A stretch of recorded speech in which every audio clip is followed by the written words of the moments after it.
When Jesus had finished saying all these things, he said to his disciples, "As you know, the Passover is 2 days away, and the Son of Man will be handed over to the crucified.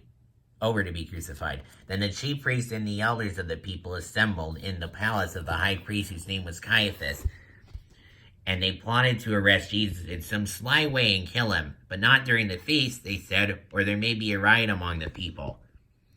While Jesus was in Bethany, in the home of a man known as Simon the leper, a woman came to him with an alabaster jar of very expensive perfume, which she poured on his head, and he was reclining at the table. When the disciples saw this, they were indignant. "Why this waste?" they asked. "This perfume could have been sold at a high price and money given to the poor." Aware of this, Jesus said to them, "Why are you bothering this woman? She has done a beautiful thing to me. The poor you will always have with you, but you will not always have me. When she poured this perfume on my body, she did it to prepare me for burial.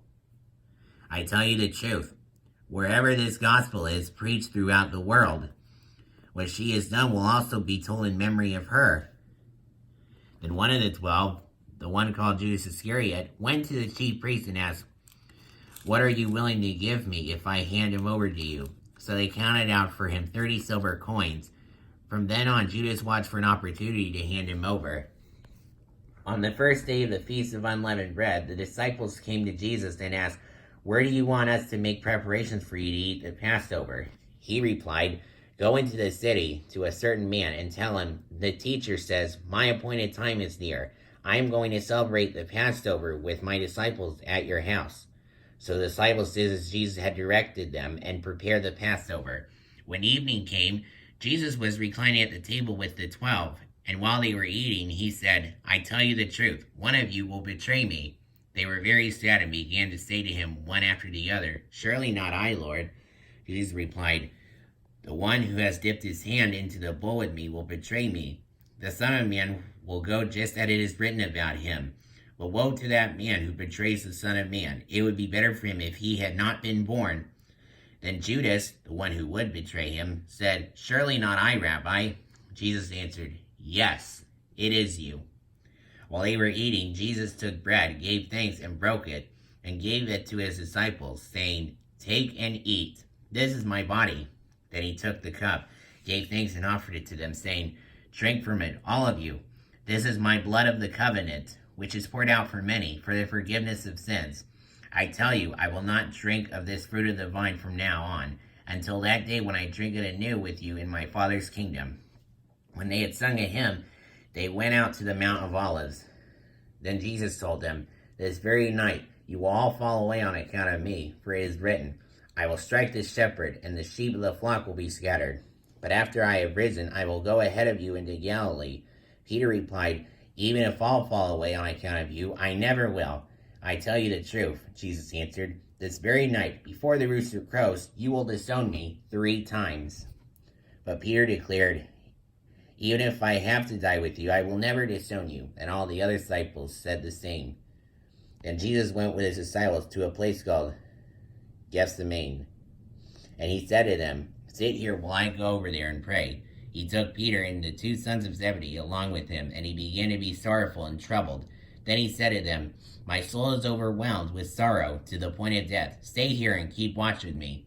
Going a little farther, he fell with his face to the ground and prayed, "My Father, if it is possible, may this cup be taken from me, yet not as I will, but as you will." Then he returned to his disciples and found them sleeping. "Could you men not keep watch with me for 1 hour?" he asked Peter. "Watch and pray so that you will not fall into temptation. The spirit is willing, but the body is weak." He went away a second time and prayed, "My Father, if it is not possible for this cup to be taken away unless I drink it, may your will be done." When he came back, he again found them sleeping because their eyes were heavy. So he left them and went away once more and prayed the 3rd time, saying the same thing.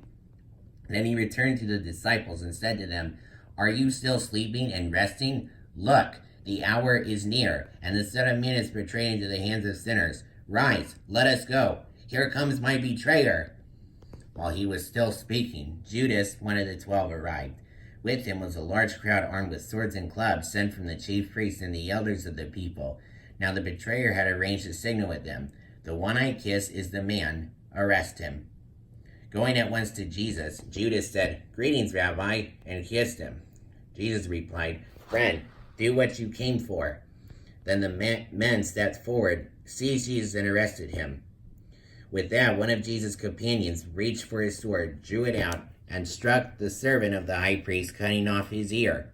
"Put your sword back in its place," Jesus said to him, "for all who draw the sword will die by the sword. Do you think I cannot call my Father, and he will at once put at my disposal more than 12 legions of angels? But how then would the scriptures be fulfilled that say it must happen in this way?" At that time, Jesus said to the crowd, "Am I leading a rebellion that you have come out with swords and clubs to capture me? Every day I sat in the temple courts teaching, and you did not arrest me. But this has all taken place that the writings of the prophets might be fulfilled." Then all the disciples deserted him and fled. Those who had arrested Jesus took him to Caiaphas, the high priest, where the teachers of the law and the elders had assembled. But Peter followed him at a distance, right up to the courtyard of the high priest. He had turned and sat down with the guards to see the outcome. The chief priests and the whole Sanhedrin were looking for false evidence against Jesus so that they could put him to death. But they did not find any, though many false witnesses came forward.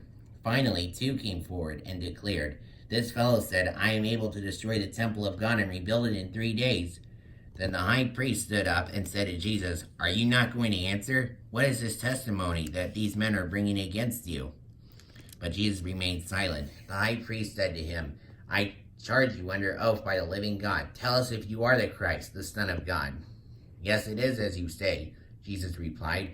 "But I say to all of you, in the future you will see the Son of Man sitting at the right hand of the Mighty One and coming on the clouds of heaven." Then the high priest tore his clothes and said, "He has spoken blasphemy. Why do we need any more witnesses? Look, now you have heard the blasphemy. What do you think?" "He is worthy of death," they answered. Then they spit in his face and struck him with their fists. Others slapped him and said, "Prophesy to us, Christ. Who hit you?" Now Peter was sitting out in the courtyard, and a servant girl came to him. "You also were with Jesus of Galilee," she said. But he denied before them all. "I don't know what you're talking about," he said. Then he went out to the gateway, where another girl saw him and said to the people there, "This fellow was with Jesus of Nazareth." He denied it again with an oath. "I don't know the man."